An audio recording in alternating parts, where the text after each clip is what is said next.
Subscribe now to stay updated on breaking developments, exclusive political insights, and untold stories unfolding in Zimbabwe and across Africa.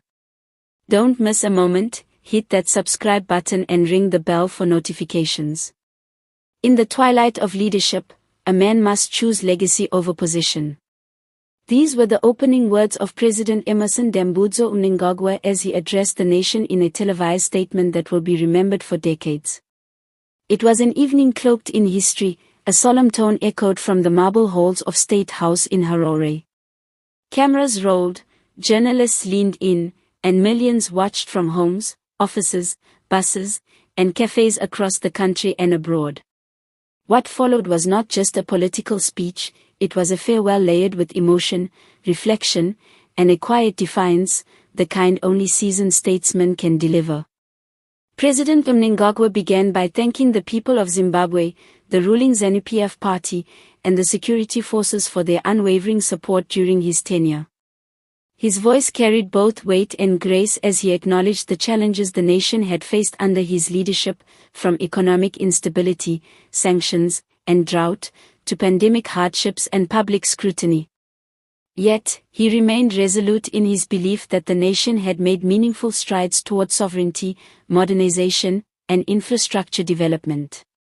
He highlighted key achievements such as the rehabilitation of the national road network, efforts to re-engage the international community, and improvements in agricultural output through the Pfamvadza program.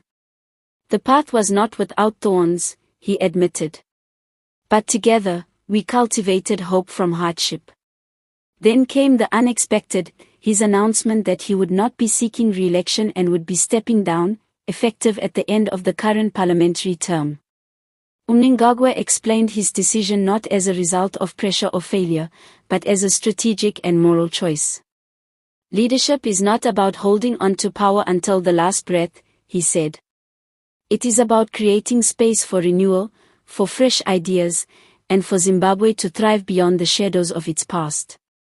He referred to the wisdom of African elders, who advised that a leader must know when to pass the torch before it burns out in his hand. The president also addressed concerns about succession, stating that the transition would be peaceful and guided by constitutional processes. He expressed full confidence in the democratic systems in place and reassured citizens that Zimbabwe's sovereignty and unity would be protected above all.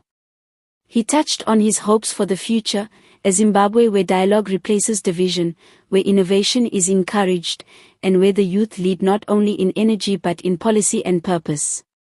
His tone became more personal toward the end, as he paid tribute to liberation heroes, to his family, and to the millions of Zimbabweans whose resilience continues to inspire him. I am not disappearing, Mnangagwa added with a gentle smile. I am merely stepping aside so that the nation may leap forward. As the speech closed, the weight of his words settled across the nation. The silence that followed was less of a pause, and more of a pivot. One era had closed, and another had begun. Before we wrap up, remember to subscribe to this channel if you haven't already. Your support brings these critical stories to light, keeps the cameras rolling, and gives voice to narratives that matter. Click subscribe now and be part of our growing community. President Mnangagwa's decision marks a monumental moment in Zimbabwe's political journey. Whether history will judge his tenure kindly remains to be seen, but one thing is certain, his exit speech was a masterclass in political closure, a blend of humility, reflection, and vision.